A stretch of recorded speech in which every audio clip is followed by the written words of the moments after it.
नमस्कार दोस्तों, आज हम पढ़ेंगे संसदीय व्यवस्था। परिभाषा इसकी दी हुई है।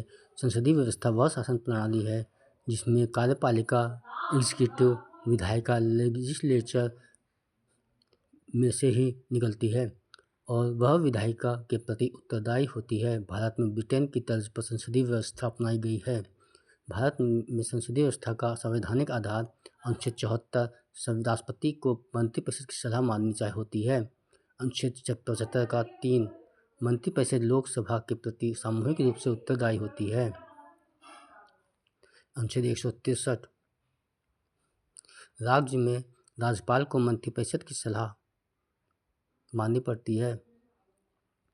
इससे स्पष्ट है कि वास्तविक सत्ता मंत्रिपरिषद के पास होती है। संसदीय व्यवस्था की प्रमुख विशेषताएं। पहला है नाम मात्र व वास्तविक कार्यपालिका। राष्ट्रपति, इसमें होता है राष्ट्रपति या राज्यपाल नाम मात्र का कार्यपालिका। प्रधानमंत्री या मुख्यमंत्री वास्तविक कार्यपालिका, यानी कि राष्ट्र सेंट्रल में होता है राष्ट्रपति और नाम मात्र का कार्यपालिका, और स्टेट में होता है राज्यपाल नाम मात्र का कार्यपालिका। सेंट्रल में होता है प्रधानमंत्री वास्तविक कार्यपालिका और राज्य में होता है मुख्यमंत्री वास्तविक कार्यपालिका के रूप में रहते हैं। सामूहिक उत्तरदायित्व, कलेक्टिव रिस्पॉन्सिबिलिटी। पूरी मंत्रिपरिषद लोकसभा के प्रति सामूहिक रूप से उत्तरदायी है। एक मंत्री की गलती से पूरी सरकार को जिम्मेदार माना जाता है। तीसरा पॉइंट है मंत्रिपरिषद का विधायिका से चयन।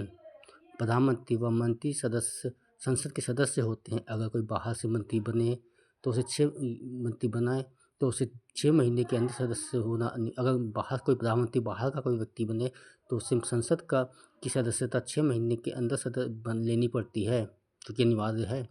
चौथा है दोहरी सदस्यता। मंत्री एक साथ कार्यपालिका का सदस्य, विधायिका का सदस्य हो सकता है।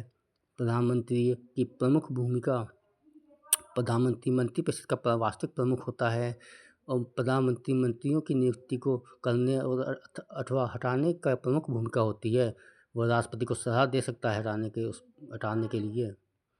छठा है लोकसभा का वर्चस्व। राष्ट्र सरकार लोकसभा के विश्वास पर टिकी होती है। अविश्वास प्रस्ताव पारित होते ही सरकार गिर जाती है। सातवां है लचीलापन। संविधान कठोर नहीं है, आवश्यकता अनुसार संशोधन संभव है। संसदीय व्यवस्था के लाभ। जवाबदेही सरकार होती है, लोकतांत्रिक नियंत्रण होता है, तानाशाही की संभावना कम होती है, नीति निर्माण में सहयोग देता है। संसदीय व्यवस्था की कमियां। सरकार की अस्थिरता, कार्यपालिका का प्रभुत्व, निर्णय लेने में विलंब, दलगत राजनीति का प्रभाव, राष्ट्रपति बनाम प्रधानमंत्री,